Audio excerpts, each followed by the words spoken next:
नमस्कार. हा असा आवाज पाहिजे. हा तर सगळ्यांना सुरुवातीला कळकळीची विनंती आहे की कोणत्याही प्रकारच्या आजाराला घाबरू नका, कारण भीती हा सगळ्यात मोठा आजार आहे आणि धाडस हे सगळ्यात मोठं औषध आहे. माझ्याकडून आज काय घ्या अगर नाही घ्या, पण विनंती आहे की धाडस घ्या. बाकी काही नाही ऐकलं तर चालेल. हे आजार बिजार काय भानगड आहे तो? इतर प्राण्यांना पक्ष्यांना कुठे गेले? जर आपण सत्य बघायला शिकायचं, जे तुम्हाला कोणी सांगणार नाही ते मी आज तुम्हाला सांगणार आहे. कारण कसं आहे, समाजात भीती घालणारी लोक खूप भेटतील, पण धाडस देणारं कोणतरी एखादं भेटते. काय घ्यायचं ते आपण ठरवायचं. चांगलं शिकवणारी, चांगलं सांगणारी लोक कमी आहेत, बरोबर आहे. एज्युकेशन सोसायटी असते ही लोकांना चांगलं सांगणारी असते, शिकवणारी विद्यार्थी घडवतात. आज डॉक्टर, इंजिनियर, बरोबर आहे ना, जे काही घडतात, माझ्यासारखी माणसं पण घडतात, ते या अशा एज्युकेशन सोसायटीमुळे घडतात. तर त्यांच्यासाठी एकदा जोरदार टाळ्या, जोरात टाळ्या. आणि आमच्या पंकजदादांसाठी पण, दुसरे जे आरोग्यासाठी कुठे गेले दादा, हा पंकजदादांसाठी पण एकदा जोरदार टाळ्या होऊ द्यात. कारण काय, world is give and take policy. जगाला जे द्याल ते परत मिळते. चांगलं दिलं चांगलं, वाईट दिलं तर वाईट मिळते. तुम्ही दादा ते आरोग्यासाठी एवढं लोकांचे काम केलंय. परमेश्वर तुम्हाला 100 वर्षाचं निरोगी आयुष्य देऊ, हेच महाराजांच्या चरणी प्रार्थना. आणि सगळ्यांना इथं आलेल्यांनाही देऊ. आणि आजपासून आपण ते घ्यायचं आहे. कुणी देवा अगर नाही देऊ, पण आपण आज घ्यायचं आहे. हिंमत ठेवायची, कारण हिंमत आहे तर किंमत आहे, हिंमत नाही तर किंमत नाही, हे लक्षात ठेवा. हिमतीनं जगायचं आणि किमतीनं जगायचं शेवटपर्यंत. शेवटच्या क्षणापर्यंत आपल्याला किंमत असली पाहिजे. आणि शेवटच्या क्षणापर्यंत किंमत हवीच असेल तर आपल्याला आजारी पडता कामा नये. अंथरुणाला खेळून राहिलेल्या माणसाला काही किंमत नसते. पुरुष एखाद्या वेळेस ठीक आहे, पण माता भगिनींना विनंती आहे, काय सांगायची तुम्हाला, एखादी बाई जर अंथरुणाला खेळून राहिली त्याच्यापेक्षा ती मेलेली बरं. हा म्हणजे तुम्हाला मी माझं बोलणं थोडस वाटेल, पण ही गोष्ट खरी आहे आणि खरं तेच सांगतो. कारण सगळं आजपर्यंत राखलेली मान मर्यादा, आबरू, शरम हे सगळं त्यावेळी संपून जातं. एखाद्या पॅरालाइज झालेल्या महिलेकडे बघितलं तर रडायला येतं कधी कधी. काहीच राहिलं नसतं, कोण किंमत पण देत नाही. म्हणून विनंती आहे, एकच आयुष्यात मिळवायचं, ती म्हणजे ही प्रॉपर्टी, बस. बाकी काही नाही. स्वतःला आजपासून म्हातारं कधी समजायचं नाही. हे 50 नंतर म्हणतात ना, आता काय वय झालं, मरावीत मला वाटतं असं चटाटा. आणि डाएट करणारी देवानं उचलावीत पटापटा पटापटा. काय तर मी हे गोड खात नाही, तिखट खात नाही, आंबट खात. अरे मग खातोच काय, तू जगलाच कशा? हा देवानं पंचपक्वानाचं ताट दिले का गिळ ना. हे खायचं नाही बघा, देवानं दिलंय खायचं नाही. उगाच आपलं बरीच लोक, मी सकाळी जेवतो आणि संध्याकाळी जेवतो, दिवसभर काय खात नाही, दुपारनंतर टरारा गॅस सोडा लागतो. जेवाय बसलं तर जेवता जेवता वाकडी होतात संध्याकाळी. काय सांगायचं असतं, अवघड आहे सगळं हे. खाणं पिणं थांबवून काय करताय, मी 5 किलो वजन कमी केलं. अरे शरीर कमजोर केलंच राजा तू. 5 किलो वजन नाही कमी झालं तुझं, तुझं शरीर कमजोर झालं. शरीर मजबूत पाहिजे, भक्कम पाहिजे, दणदणीत पाहिजे. खाणं एकपट, व्यायाम दुप्पट, काही लागत नाही बाकी शरीराला. अहो 300 रुपयाचा, 200-300 रुपयाचा शर्ट सुद्धा अंगात घातल्यानंतर 5000चा वाटला पाहिजे. नाहीतर 5000चा शर्ट घालतोय ना आत, काय सांगायचं, ह्याला आजारानं भरलेलं शरीर. काय 5000चा शर्ट उपयोगाचा आहे? एवढं मोठं पोट सुटलंय, छप्पर उडालंय, चालताना काय उपयोग आहे तुझ्या 5000 शर्ट पेटवायचं आहे? काय करायचं? साधी साडी असू दे, हे मागातली साडी नेसली ना की महिला बघा बगळ्यासारख्या चालायला लागतात असं वरती. काय सांगायचं, कुठं तर घाण उडेल, कुठे तर फाटेल, कुठं तर लागेल, ह्या गोष्टी असतात महिलांच्या मनात. आणि ही सगळे पुरुष मंडळी डाएट करतात ना, महिलांना एक फार मोठा प्रश्न आहे. त्यामुळे रोज रोज पडणारा प्रश्न, आज भाजी काय करायची, कारण हे जनावर काय खाईल काही सांगू शकत नाही. खरंच घ्या, लय अवघड होऊन बसतंय. खरं सांगायचं, आता तुम्ही हसताय जरा बरं वाटते, नंतर हल्ली लोक हसणं विसरून गेल्यात बघा. हसतच नाही. एकेकाला बघितलं ना असं वाटतं याला बोलव्यात आहे का काय कुणाचं, असे असतात. आणि काय काय महिला तरी मीठ तोंडात घातले की नाही, काय सांगायचं. हसायचं विसरूनच गेलं माणसं. जे ते टेन्शन मध्ये जगायला लागले, जे ते कशाचं टेन्शन आहे. अरे जे मिळवलं ते इथं ठेवून जायचं आहे. कोल्हापूरची भाषा जर चालते ना, कारण काय मिळवलं ते इथेच ठेवून जायचं आहे. आजपर्यंत करोडो रुपये असले, कुणी नेले सांगा बरं? रुपये नेला का कुणी वरती? एक गुंठाभर जमीन नेली का कुणी वर जरा घर बांधू, एक गुंठ्याभर जरा बंगला बांधू, तेवढाच म्हणून हाय का? किती करोड कमवा, जाताना शेवटी पत्र्याच्या शेडेतच तुम्हाला संपला विषय. बाकी काय पण हसत नाही बरीच लोक. काय सांग, हे लिपस्टिक लावणारे तरी लय डेंजर, लय डेंजर. ह्या लिपस्टिक लावणाऱ्या हसल्या ना की समोरच्याचा गैरसमजच. हे असं करतात आरशाजवळ असं असं करायचं, आणि ती साडी नेसताना सुद्धा एवढं डेंजर साडी नेसतात. साडीवर भरोसा नाही की काय मला कळत नाही नेसतात. हे सेल्फी काढतात सुद्धा अशी सेल्फी काढतात. असं वाटतं ह्याला का लकवा मारला काय सांगायचं. आणि ओळख करून दिली नवरा मला हा माझा मित्र, तर त्याला गैरसमजच. असं नमस्कार घालतात. काय सांगायचं. तर हसत खेळत राहा, आयुष्य परत परत नाही. किती संपत्ती असू दे, आणि जेवढी संपत्ती आली ना तेवढा माणूस गंभीर का होते मला कळत नाही.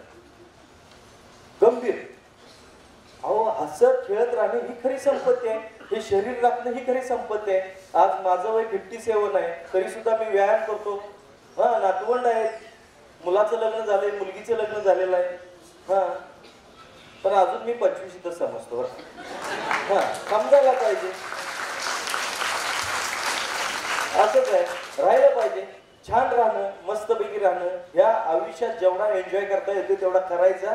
कधी नंबर लागेल काही माहित नाही. मागं कोरोनामध्ये नको नको त्यांचा नंबर लागला, चांगली चांगली गेली. गव्हर्नमेंट सांगत होतं घाबरू नका, घाबरू नका. ही नुसती बिवलच मिळली. मला ऑक्सिजन द्या, ऑक्सिजन द्या. निसर्ग एवढा ऑक्सिजन देतोय, त्याचं कुठं तो आजपर्यंत कोणी बिल भागवलंय? दवाखान्याचं भागवलं, पण त्याचं भागवलंय का? म्हणून निसर्गाची जरा किंमत ठेवा, हसत खेळत राहा. सर्दी खोकल्यानं माणसं मरतात हे मला 4-5 वर्षापूर्वी कळलं. तेव्हा तोपर्यंत माहित नव्हतं. कारण लहानपणी माझं जीवन खेडेगावातच, मी खेडेगावातला आहे. लहानपणी आम्ही सगळी खेडेगावातले सगळे मित्र शेंबडे. काय सांगा, साधारण कदा नाक भरलेली शेंबडानं. हा, आईनं असा रप्पाड दिला ना 60 टन की इकडला शिंबूड तो असा पुसायचा. असं पुसलं की शाळेला जाताना आम्ही ते शेंबूड पुसत जायचं, त्याच्यावर धूळ बसायची, एवढं मारुतीसारखं काळं राहायचं एवढं. हा, मामाच्या गावाला जाताना आई चालत न्यायची, चालून शेंबूड पातळ झालं असायचं. दारात गेलं की आई म्हणे शेंबूड काढ म्हणलं की लगेच फरार शिंकरायचे. मामाय दारात टाकायचं, उरलेल्या चड्डीला पुसायचं, बाकीचं त्या मामा चौकटीला पुसायचं, घरात जायचं. संपला विषय. हे होतं. हा, हे आम्ही आयुष्य जगलोय. मास्तर नसले की शाळेत असं पुसायचं इथलं ओटावरचं, आणि मित्र आम्ही असं उभं राहायचं, नाकातला शिंबूड काढायचा. ते ओटावरून येताना असं हळू असं गुदगुदी करता यायचं ना, लय भारी वाटायचं. आणि पडणारी तर फरक पण वाढायचं सगळं, आणि ती गिळायची. ती गिळायचं सगळं. तेव्हा आम्हाला माहित नव्हतं सर्दीने माणसं मरतात, खोकल्याने माणसं मरतात. हे आता लय डेंजर परिस्थिती होऊन बसले. कशाचं दुखणं घेऊन बसलोय आपण. सगळं ओझं फुकटच आहे, काही नाही. दुखण्याचं ओझं घेऊन बसलोय लिटरली आपण. हे 100 प्रकारच्या तपासण्या करायच्या. मला 155 BP आहे. काय उलटलाच तरी मेलाच, काय झालं तुला? लक्षण मला सांगा. इथं बसलेलं एक मला वाटते बरीच लोक बीपीची गोळी घेणारे असतील. त्यातले एकालाच सांगावं बीपीचं लक्षण. वाचलेलं, स्वतः वाचन केलेलं तर सांगायचं.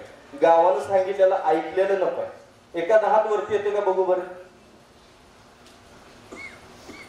बघा पंकज दादा, बघा एक पण हात वरती नाही. लक्षणच माहित नाही. बीपीचं माहिती आहे तुम्हाला, बीपी हा रोग आहे माहिती आहे, बरोबर आहे. स्वतःच्या किडनीची साईज किती आहे तुम्हाला माहिती आहे? एक हात वरती येतो का बघू बरं. बघा की मग ती बारकी झाली, मोठी झाली. कशाला तुम्ही काय बघायला लागला या गोष्टी? बरीच लोक म्हणतात माझी एक किडनी लहान आहे. अहो, एक किडनी लहान असते, एक किडनी मोठी असते. आपण हे 7वी 8वीत शिकलेलो आहे. आपण विसरून गेलो का सगळं? जरा लक्षात ठेवा. बघा तुम्ही, एक किडनी, डावी किडनी छोटी असते, उजव्या साईडची किडनी मोठी असते. हे असते, हे आपण उगाच म्हणतो माझी एक किडनी बारकी झाली, एक किडनी मोठी झाली, एकीला सूज आली, एकीला हे झालं. अरे चालतंय ना सगळं व्यवस्थित? तिची लक्षणं काय माहिती आहेत का तुम्हाला? लक्षणं माहिती नाही, हे तपासण्या करतात. तपासण्या करणं चुकीचं नाहीये, तपासण्या केल्या पाहिजेत. आपल्या शरीरात काय आहे, किती आहे पण ते डोक्यात कशाला ठेवता? आणि जर असेल तर ते बरं करायची ताकद निसर्गात आहे, घरगुती उपाय आहेत, आयुर्वेदामध्ये आहे. आयुर्वेद आपला भारत देशाचा आहे, तुमचा आहे, आमचा आहे, सगळ्यांचा आहे. आणि हा आपण याच्यावरती विश्वास ठेवायला पाहिजे. जवळपास 54 देशातले लोक माझ्याकडे ट्रीटमेंटसाठी येतात आणि आमच्या देशाचे लोक मात्र त्याच्यावर भरोसा कमी ठेवतात. दुःख काय खरं सांगायचं तर या गोष्टीबद्दल जग मान्य करतंय की कोणत्याही प्रकारचा साईड इफेक्ट नसणारी एकमेव व्याधी म्हणजे आयुर्वेद आहे, ज्याला साईड इफेक्ट नाही. नाहीतर एक दुखणं बरं करायला जायचं, दुसरं त्यातनं निर्माण व्हायचं, दुसरं बरं करायला जायचं, तिसरं चालू होतंय, मग आपण म्हणते दवाखाना पाठी लागला. पण आयुर्वेदात असं नाही. आयुर्वेदात समूळ व्याधी नष्ट करायची ताकद आहे, हे सगळं जग मान्य करतंय. तर लक्षात ठेवा, विनंती करतो, आयुष्य जगलं पाहिजे आपण, आणि तेही हसत खेळत आनंदात. पोटात दुखायला लागल्यानंतर सुद्धा जास्त काय हे करत बसायचं नाही. सगळ्याच गोष्टींना काहीतरी वाईट गाठ आहे का काय आहे का, मैत्रिणीला अजिबात फोन करायचं नाही. ती म्हणती बघ बाई गाठ कुठं लागते का पोटात, ते तसंच ते हिनं अंगावरती काढलं, तिला बाई पोटात गाठ होती, तिला कॅन्सर होता, असलं कुणी भीती गाठलेली ऐकायची नाही. हे बिस्किट पुढे घेऊन येतात, ह्या डेंजर लोकांना घरात घ्यायचं नाही. 10 रुपयाचा बिस्किटचा पुडा घेऊन येते, भीती घालून जाते. बघा बाबा कसं कसं काय काय काय बघायचं, आपल्याला बघायचं आहे. बघा आपल्या बरोबर कुणी मरत नाही, आपण मेलं की जग मेलं. त्यामुळं बिनधास्त राहायचं, आयुष्य सुंदर बनवायचं. हाडांचं दुखणं घालवण्यासाठी पण तुम्हाला सांगतो, हाडांचं दुखणं 1 ग्लास कोमट पाणी घ्यायचं, त्यात 1 चमचा तूप घालायचं, हे सकाळी सकाळी प्यायचं. आता गाईचं घालू का म्हशीचं घालू विचारू नका. हा नाहीतर ते मुंबईवरनं मला एक फोन आला होता, आमच्या इकडे गाईला एक म्हस आहे म्हणते, म्हस मग म्हणते म्हशीचं गोमूत्र पिलं तर चालतंय का? ते म्हशीचं गोमूत्र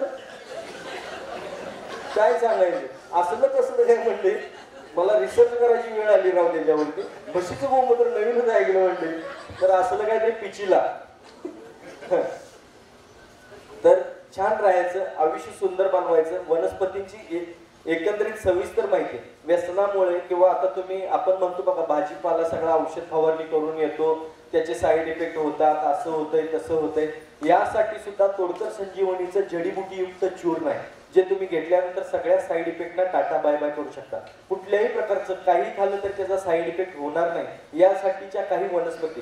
तसं जंगलात बघितलं तर खूप साऱ्या वनस्पती आहेत. आता दुपारी माझ्या पत्रकारांनी थोडी मुलाखत घेतली, त्यांनी बरेच प्रश्न विचारले, त्यातले मी काही तुम्हाला उत्तर त्यांना सांगितले तीच तुम्हाला सांगतो की जंगलातलं आयुष्य कसं असतं इतर प्राण्यांचं पक्ष्यांचं. कुठला पक्षी असं म्हणत नाही की चला जरा कंस्ट्रक्शनचा धंदा चालू करू, हा आपण लोकांना घर बांधून देऊ, एवढा पैसा कमवू, आहे का? म्हणून ते सुखी असतात. तिथले प्राणी पक्षी पाणी कुठं पित असतील, कुठं पित असतील सांगा? पाण्याचं काय, पक्षी उडून गेला पाणी पिणं, प्राणी एवढं मोठालं जंगल त्याच्यात कुठं पाणी साठत असेल? उन्हाळ्याच्या दिवसात काय होत असेल त्याचं? ते कुठं पाणी पितात, काय पितात, हे सगळा विचार करा. पाणी बरेच लोक म्हणतात भरपूर पाणी प्यायचं, मी सांगेन गरजेपुरतं पाणी प्यायचं. बरीच लोक म्हणतात उपाशी राहायचं, कमी खायचं, मी सांगेन सगळं खायचं पण मर्यादित खायचं. पोटाला ताण पडेल असं खायचं नाही आणि पोट अगदी आपसून जाईल असंही उपाशी राहायचं नाही. कारण कसं आहे, पांढऱ्या पेशींना ताकद आली ना, कुठलाही जंतू विषाणू असू दे सहज त्याला ठार मारायची ताकद असते त्यांच्यात. पण ती सैनिकी पेशी आहे, त्याला ताकद द्यायसाठी अन्न नको, त्याला व्यायाम नको.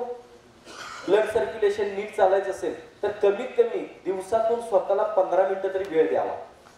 7.5 मिनिटं फुल स्पीडनं चालत जायचं आणि तेवढं 7.5 मिनिटात परत यायला बघायचं. ज्या दिवशी तुम्ही याल त्या दिवशी तुम्ही ओके, तुम्ही करून बघा. 7.5 मिनिटात फुल स्पीडनं चालत जा, पण 7.5 मिनिटात ते परत यायला तुम्हाला जमत नाही. फुल स्पीडनं जायचं आणि तेवढं 7.5 मिनिटात परत यायला बघायचं. परत येताना तुम्ही 7.5 मिनिटात येऊ शकत नाही. लिहून ठेवा. आणि ज्या दिवशी याल त्या दिवशी तुम्ही जिन्यावरनं पळत गेला तरी तुम्हाला दम लागणार नाही, तुमची हाडं दुखणार नाहीत, कारण तुमचं सर्क्युलेशन सगळ्यात फास्ट चालायला लागेल.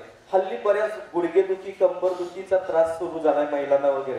गुडघेदुखी कंबरदुखी आलं उघडायचं, स्मॅश करायचं, गुडघ्यांवरती लावायचं, कमरेवरती लावायचं, लगेच ते थांबायला लागतं. बघा गुडघेदुखी कंबरदुखी सगळ्यांनी करायला हरकत नाही.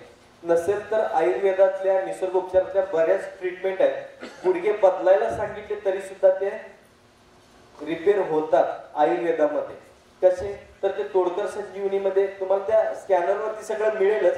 नाही झालं तर तुम्हाला अगदी माझ्या तोडकर संजीवनीच्या कोल्हापूरच्या केंद्रामध्ये सुद्धा तुम्हाला आला तर गुडघेदुखी कंबरदुखी सगळी तुमची बरी होऊन जाईल. ह्या पद्धतीने तुम्ही आयुष्य जगायचं आहे.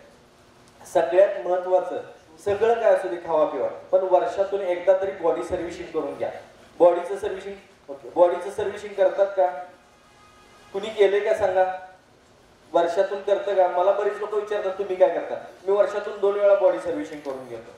तुम्ही करता का? साधी सिंपल गोष्ट आहे. 3 प्रकार सांगतो, त्यातला कुठलाही प्रकार करा. पहिला प्रकार आहे तो पंचकर्मा सेंटर मध्ये जाऊ. पंचकर्मा सेंटर मध्ये गेल्यानंतर पहिल्या दिवशी तुम्हाला वमन देतात, दुसऱ्या दिवशी बस्ती म्हणजे उलटी करून घेतात, इनिमा देतात. बस्ती म्हणजे पोटाचे मसाज करतात, पाठीचे मसाज करतात. नंतर तुम्हाला 5व्या दिवशी डोळ्यात नाकात कानात तेल घालतात, 6व्या दिवशी फुल बॉडी मसाज करतात आणि 7व्या दिवशी तुम्हाला औषधी पाण्याने आंघोळ घालताना सोडून देतात. हे 2 ते 2.25 लाख रुपये खर्च आहे. कमीत कमी 50,000 तरी खर्च घेतातच साध्या ठिकाणी गेलात तर. आणि तुम्हाला जर समजा हे करायचं नसेल तर 3 दिवस सलग ताक प्यायचं. भूक लागली ताक प्यायचं, तहान लागली ताक प्यायचं, झोपेत जाग आली तरी ताक प्यायचं, घेऊनच झोपायचं. ताक ताक, हातावर जाऊ नका, नाहीतर हे पुन्हा माझं मुंबई पुण्याकडे वळते बघा. मुंबई पुणे मुंबई. एकदा मला पुण्यातून फोन आला, मला म्हणले शनिवारी रविवारी आणि सोमवारी गेलो तरी चालेल का? नाकात बोलणं म्हणलं करा, आपलं काय करा. तर ते म्हणाले मध्ये रविवार येतो संडे, आमच्या सौभाग्यवती मला एकच दिवस घेण्याचं परमिशन देता, मग रविवारी थोडी घेतली तर चालेल का? म्हणलं एक रविवार टाळून बघा. नाही नाही मला टेन्शन असतंय आणि खूप मला त्रास असतो, मी IT मध्ये काम करतोय आणि आमच्या सौभाग्यवती मला एक दिवस घेण्याचं परमिशन देतात, मी खरंच घेऊ का? मी म्हणलं त्या दिवशी ताक घ्या. मला मग ते ताकात घालून घेऊ का? मग आता काय सांगाय. तर असं काय करू नका. 3 दिवस सलग ताक प्यायचंय. पहिल्या दिवशी डोकं दुखतंय, आजारी पडायला होतंय, उलटी येते, मळमळ होते, लूज मोशन होते, दुसऱ्या दिवशी त्याच्यापेक्षा जास्त होतंय, पण तुम्ही मरत नाही. घ्या